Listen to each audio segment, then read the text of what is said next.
So I wanted to do a video today about grading because this is a question I get asked quite a lot. Should you grade? What's the point of grading? How do you grade? So if we start with should you grade, that's really a question only you can answer.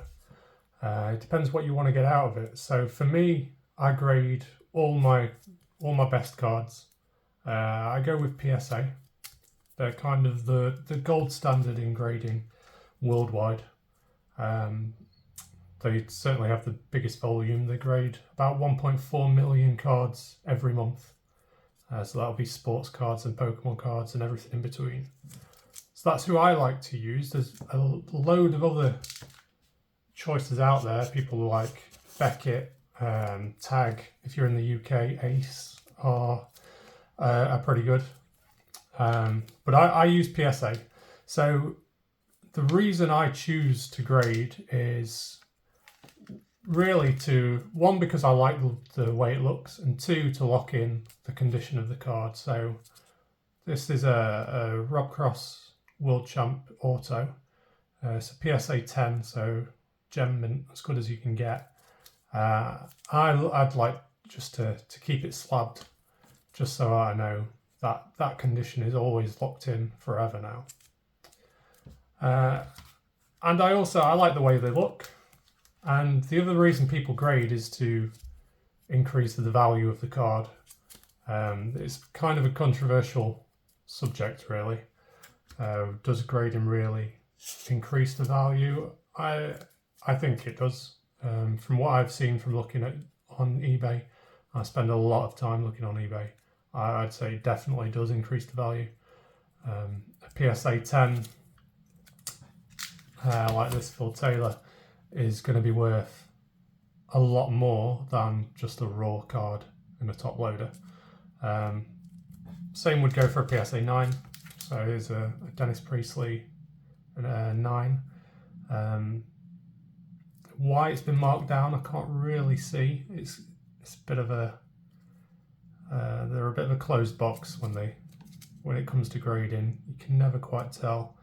They'll look at things like the surface of the card. Are there any scratches? Are there any indentations? They'll look at the corners. They'll look at the edges. Is there any fraying along there? They'll look at the centering. So is the print in the center of the card? And they'll use all those criteria to come up with a number. And the number you want is 10. So in this country, in the UK, you can grade with PSA like I have. You can send cards directly to them, so you can create a PSA account in America and send your cards to them directly. You need to pay a subscription, and it is quite expensive doing it that way unless you're going to be sending an absolute ton of cards. So unless you're sending sort of 100 cards a month, it's more cost effective and a lot easier to use a middleman. So I use a company called the Sub Center. I'm not affiliated with them in any way. It's just who I use, who I like. There are others out there. There's Black Label Grading. I hear are quite good. I've never used them, but if you Google the Sub Center, their website's really simple to use. So I'll take you through how to grade a card. So let's say we'll take this one just as an example. You want to send this off for grading for whatever reason. There's a few things you need to know. First off, don't send it like this. There's a very specific way that they like cards to be sent, and it's not in a top loader. So the best thing to do, take your raw card. First of all, of course, sleeve it.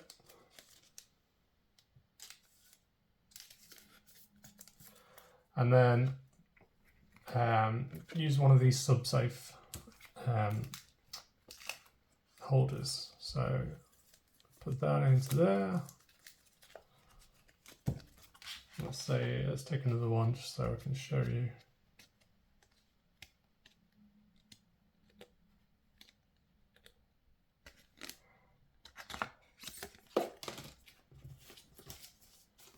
So take your card, always sleeve it in a new sleeve.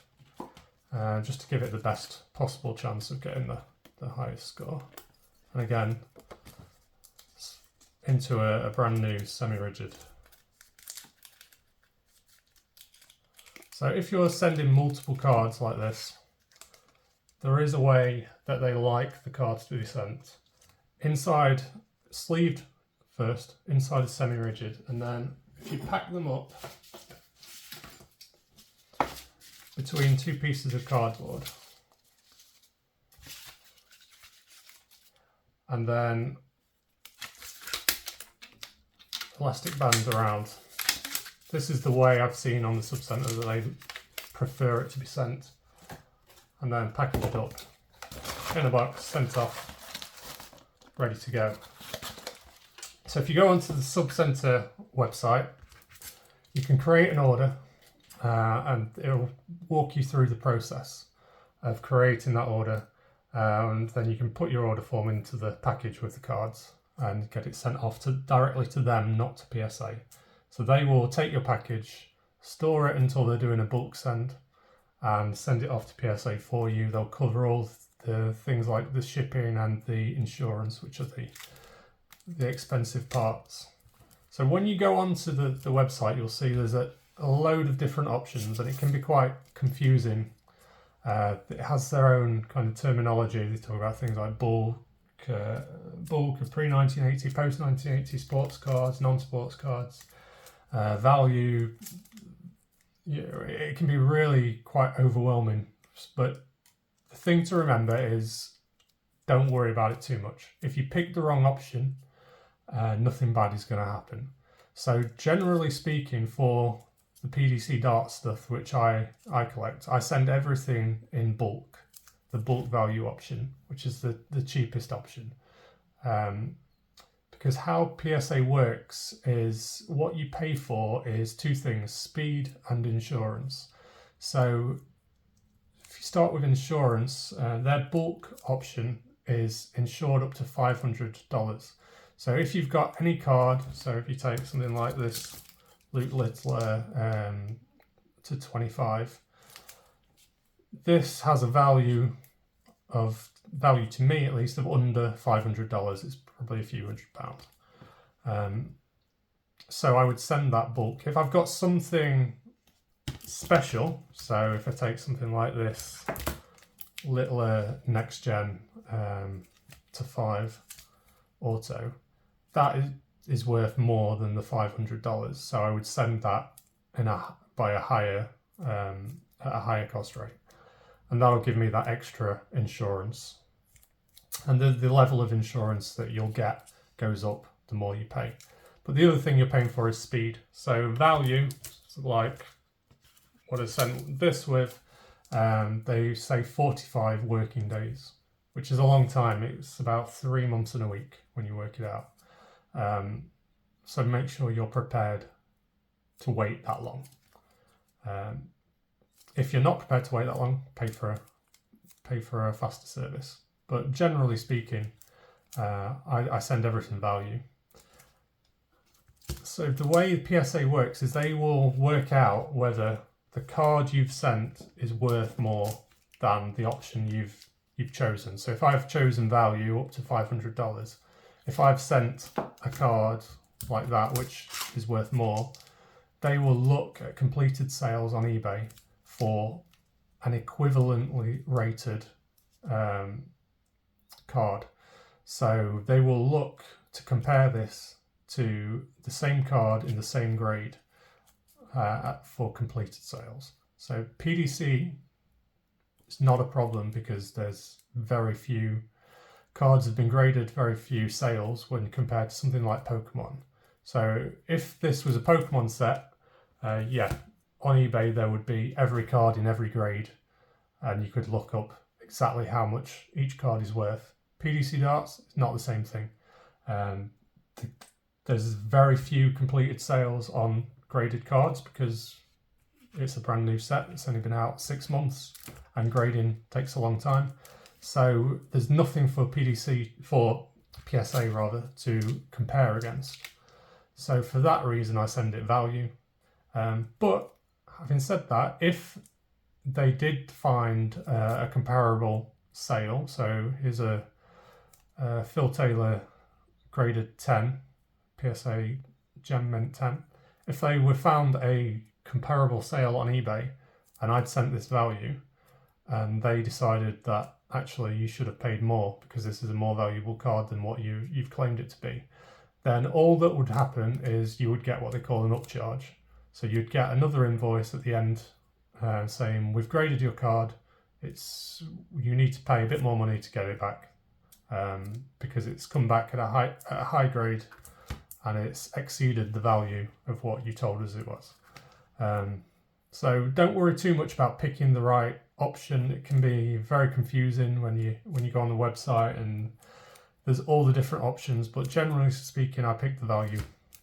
It's the right option in most cases, unless you've got a very, very valuable card which you need the extra insurance on, or if you don't want to wait around for 3 months for your cards to come back.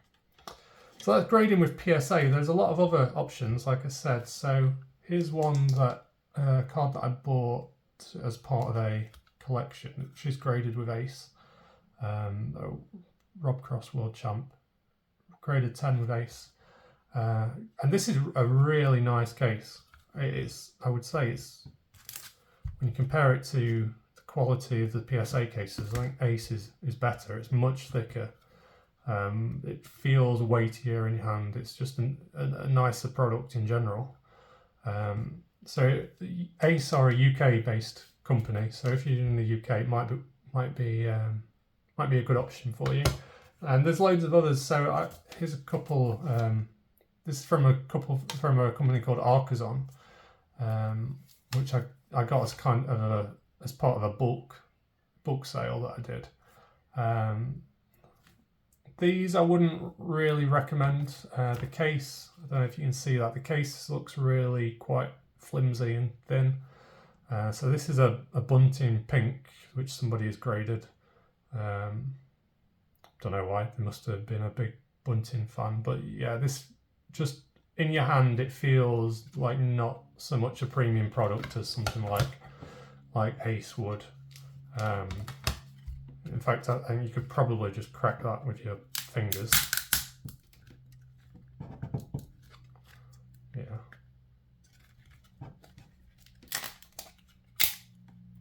So yeah, you can get in that without even using any tools. You can get that card out.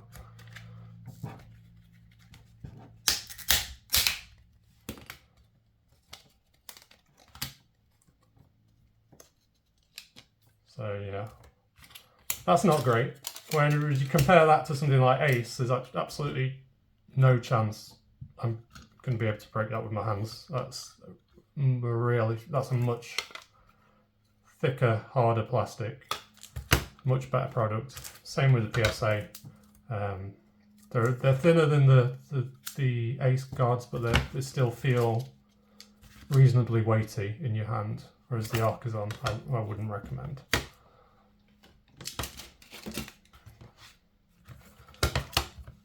So that pretty much covers how to get it graded. And once you get your cards back, hopefully you've got some 10s, and that'll put the value up. Or it'll just look nice on you in just part of your personal collection. If there are any questions, leave them out down in the comments. If you can like and subscribe and all that stuff, it really helps me out. This is a brand new channel, so I'd really appreciate it. Thanks.